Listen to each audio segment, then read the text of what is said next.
April the 14th, 2026.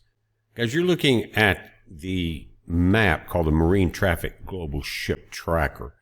And I want to do a little bit of an update because mainstream media has missed the entire point of what has happened today. And even Fox News is running with it. And it's almost as if they've turned against Trump also.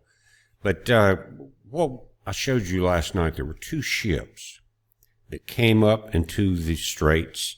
Both turned around. The first one, the Onaris, came down and came back very close into this area. Now the other one went a little further out, got a little warning, turned back and backed into Sousa, guys. You remember that? It backed into about right in here where the Galaxy gas is. And so we talked about that. Why would it be setting there? Why would it just back into there, into the protection of the military of Iran? And, you know, we mentioned it could be ready for a run, another ship coming in, or submarines or something from China or somewhere else, you know, to kind of open up the straits and let everybody come through. And so what I saw in the headlines, and that's what made me come in, I wasn't sure if I was going to do a video this afternoon or not, but we need to try to stay focused on at least the truth. Because it looks like mainstream, they get a little bit of information, they don't do much research, and then they keep repeating what happened or they thought happened earlier today without any updates. So we're going to update it right here. And so the second ship, which is right here, was called Rich Story. Remember, that's a Chinese ship, and it was backed into the Sousa area after getting turned around out here. So when this morning, and we talked about that, we said it's waiting for an escort, it's waiting to make a run. So did an escort show up and it decided to make a run, or was there enough pressure on the vessel and the crew there to try to make it and to give the Americans a test? And so that's how it's been reported. The latest from Fox that I saw was that Trump's blockade has failed. Guys, when you're talking about Starlink and the satellites that are tied into with our military, I don't care if their transponders are turned off or anything, nothing gets through. Now, was it maybe, I think if there was a trap involved now, in looking at what we're about to see, it was a trap by the U.S. And maybe there was a slight distraction and they slipped through. But if you're talking about, we got aircraft carriers, we got aircraft, we got satellites, nothing slips through, especially one of these large oil tankers. So what we're looking at, again, this ship, the Rich Story, was parked here, about right in this area, just off Sousa there. And so it made a run for it. Came down, and there's when the mainstream went stupid. Immediately, Trump's blockade has failed. Now, there's some ships that have come through, but they were not from Iranian ports. And they had not paid for any transit through a bribe and, you know, in the Petro Yuan. So, but some have come through, but not the Chinese vessels. And that's important for a couple of reasons. But look at, again, this Rich Story was the second vessel parked inland. And so let's go back and look at the track on this thing. And I'll show you what I'm talking about. Now, this didn't start up. This particular tracking is not going back when it was parked here last night to Sousa. When it started on this particular track, it had already left there, made its run here. Was it allowed to step through here? Look at this.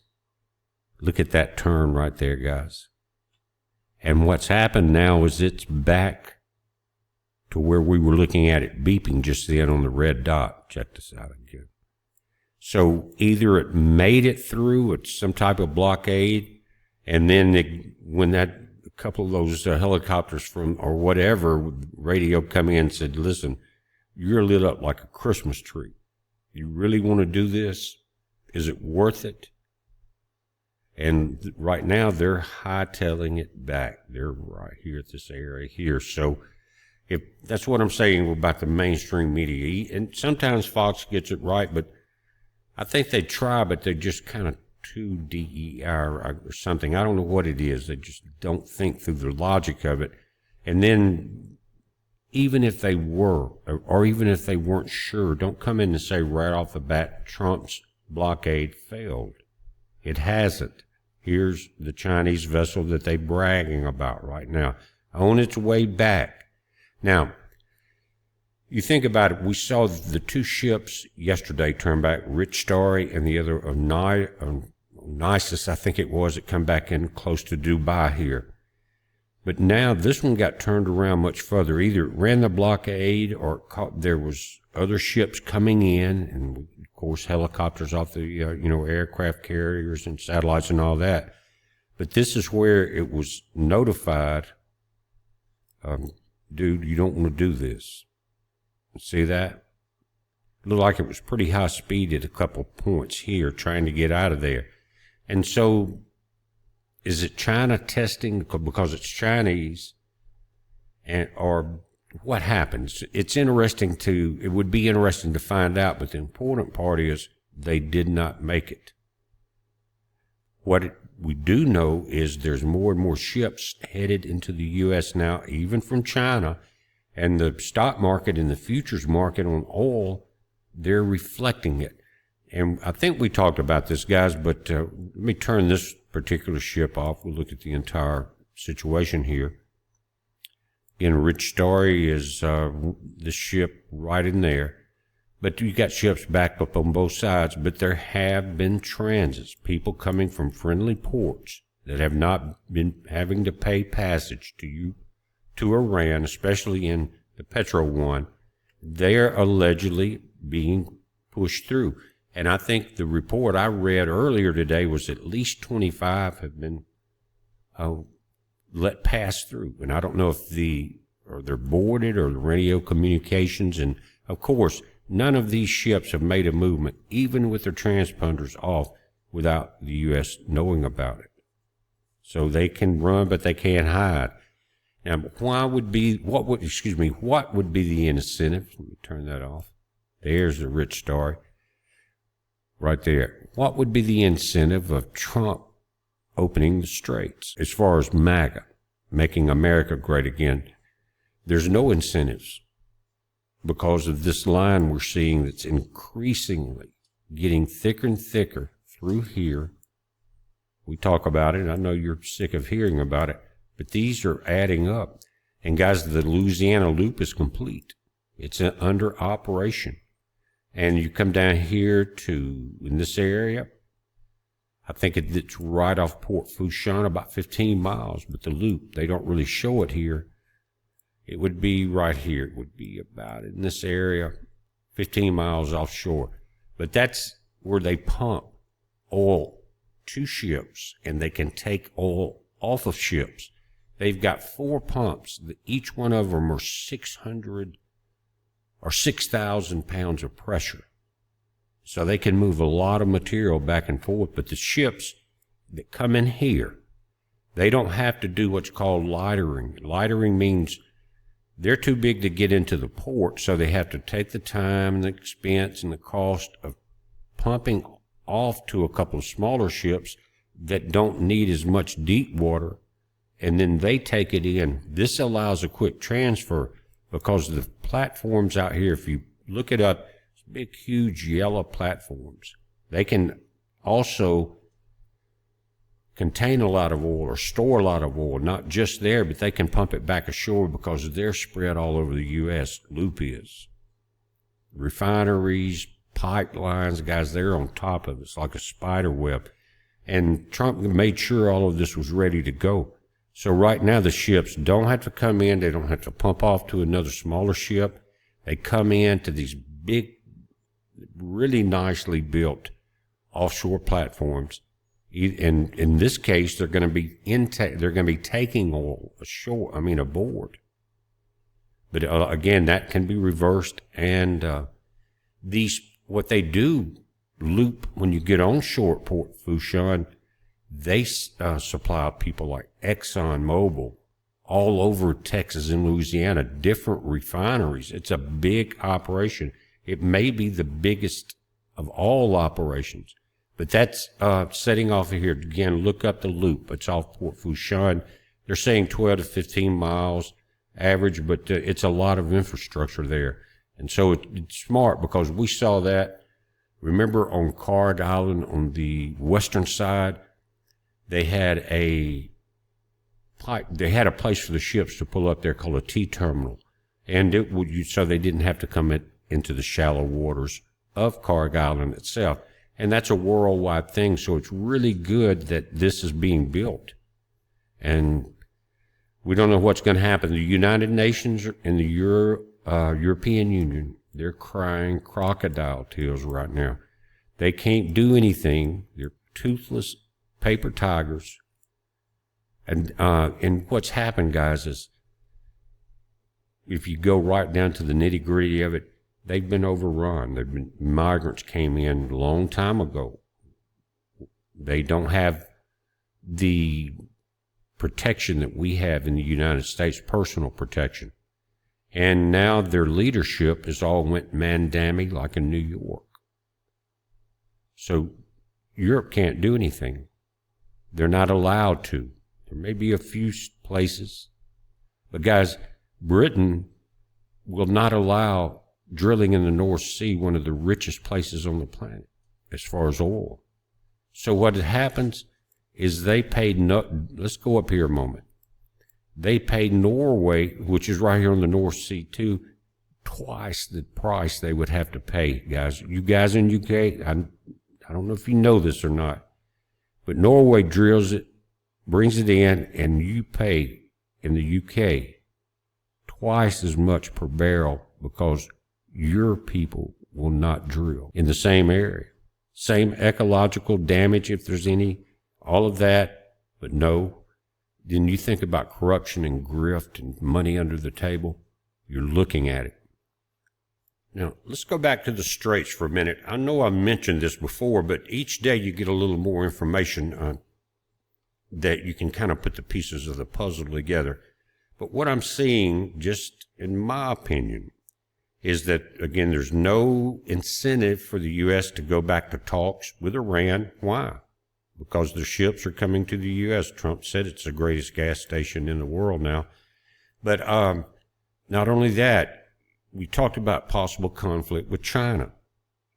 But China is sending their ships to the Gulf of America also, even their VLCs, the very large cargo ships that can only come into places in Louisiana like the Loop. Or either they had to what's called do the lightering and the offloading to other smaller ships. But China, I'm seeing this. I'd love to see your comments. Russia's also benefiting. With just a slight movement of shipping, China can take advantage of the same situation. And then one thing Trump has always said, he's good friends with Xi. He's good friends with the president of China, supreme leader, whatever they call him. And he's good friends with Putin. I'm seeing a trilateral movement to a new world order. What would benefit China for taking on the U.S. military when they can simply make a deal? Okay, let's get the Straits straightened out, and the U.S. will sell you Iranian oil or whatever kind of oil you want, U.S. oil, it doesn't matter. And we'll get along, we'll have a new world order. And what that's going to do, guys, it's going to end the petrocurrency, Petro-1, and it's going to go to a central digital currency, the new world currency under the new trilateral world order. Now that's just me, and I know I'm crazy, but what would be the benefit of it, and what would be the not the benefit of it, guys? There's none. It's a benefit for the three superpowers to take control. And there, of course, when you're dealing with the devil, those superpowers will run into conflict down the road. But I don't know how long it will take or if it actually happens, but I see businessmen right now that are saying, wait a minute, we could blow each other up, or we could just keep bringing our oil across here and get the straits cleared out, get Iran straightened out or whatever down the road. But right now, there's no incentive at all from Iran to do it. And as long as the U.S. can supply China's backup, and I think they import maybe 60% of the oil, I'm not sure, then that's cheaper, even though it's a little longer trip, than getting bombed to hell and back. In the long run, build up the diplomatic relations and get the prices back down. And before I end it, let's go look at the futures on the stock market, because I'm sure the people, on Wall Street, guys, have the updated news on this type of information we're looking at. It's a shame that the mainstream media is still pushing that narrative that Trump's blockade has been overrun. Like I said, believe me, the billionaires at Wall Street, they have their finger on every event. They have satellite technology information coming in, everything you could think of. The Dow is up 317. They realized that blockade was not run. S&P 81, NASDAQ 455, and I think it's about to break some records. That's very strong. Usually the NASDAQ is not that much higher than the Dow Jones. Usually it's lower, but that's telling you tech stocks. NASDAQ is tech heavy. Guys, and you can see oil is down also. They understand Brent 95.27. That's higher than we need, but that's down 409. Now the oil it's unchanged as far as futures. But notice it had dropped to 91.28 today. Natural gas, 259. The Murban crude, guys, 100. And we saw that hit 149 at the kind of the peak of the war against Iran, with Israel and the U.S. participating in it. And what they're talking about, if you look at some of the analysts, they're saying it will settle back down, maybe not to 60, and that's $61, $62 a barrel, but maybe in the low 70s, which that leaves a little bit of room for the oil companies, and that brings our prices back down to below $3 a gallon, somewhere right in there. Looking at these metals, gold is up $12.50. Silver starting to come back. It's at $79.48. It's down less than a nickel right now, but it was getting into the 70s after reaching well over 100. And even if you, like me, you got maybe 10 silver dollars times 80, guys, is a lot more than they were when they were old silver dollars when we first got them. So that what I'm showing you is these are signs that the economy is looking at a positive outcome of what we're seeing. And again, all the nations are in debt. What we're seeing is a battle on the surface between the petrodollar, petro yuan, and what I think is going to happen. It's like, remember the Trilateral Commission after World War II? You saw the president sitting there, I think with Churchill, a couple of them, Roosevelt, whoever it was, and Russia's president smoking a cigar. Those three had taken over the situation. And that may be what we're about to see. It does not benefit the U.S., Russia, or China to go into a major conflict. They're kind of seeing that there's a way around this without that. And that may be what we're going to see. But when it all comes said and done, there's going to be problems. Either way it comes out. But right now, this is what I'm seeing. So, again, didn't want to draw it out too far. We're almost 20 minutes. There's a little bit to talk about. We've got one thing I am noticing, I'm not going to go into detail. A lot of Democrat politicians are falling to the wayside because of their stupidity, their ego, their evilness, and all of the ones that I'm seeing falling. A few years ago were pushing the most evil, vile lies, impeachment, things like that. They didn't think it would come back. That's not how our Father works. It's coming back on them. And some of them, very recently, that was about to run for the governor of California. He got out of the governor's race. Now he's out of the swamp. And it looks like he's going to be charged with attempted murder. Jail time, maybe life. But that's what comes back on evil. Right when they think they've got it all under control. Lord steps in and said, I've seen enough. And I've heard the outcry of my people for justice from these demons. We're starting to see it, guys. So we're seeing positive things. Think positive. One thing you can think positive is that our Father's Son will step his foot down on this planet. Things will change. Remember, the tares go first and are burned in the fire. Then the wheat is harvested for our Father's barn. That's what we're told. So don't jump on the first thing coming. Hang in there. And the reason I say that is for two reasons. Don't be deceived by the first one coming. If they say he's in the desert, he's not. But the other thing is this. Warriors don't run and jump on the first boat out. They stay and defend it. They put the, you know what I'm saying? They just, if you're a warrior and you want to stand for Christ, you don't want to run and hide. You don't want to float off like a butterfly, guys. You want to stand and for the other people that are in panic and about to make terrible mistakes. You are one of the elect. You don't run. You stand. You're a rock in the middle of that flooded river going the opposite direction saying, hold on. Our Christ is the rock. We're going to all go through it. Even though the tares go first, the wheat also leaves the physical body. That's why they talk about the reapers. And I think that was put in there because people knew, or the people that put that in there, which was Jesus and John, they knew what was coming. And really, there's going to be some tribulation, but it's all going to work out for an eternal life. That's what's important, not what's happening right now, but that eternal life. So heads up, guys, a big heads up. Think about that day. We're going to see the tribulation, but you know what? Our hearts will not fail us for lack of knowledge, for things coming upon this planet, wars and rumors of wars, because we're watching it. It's a heads up, guys. Be safe.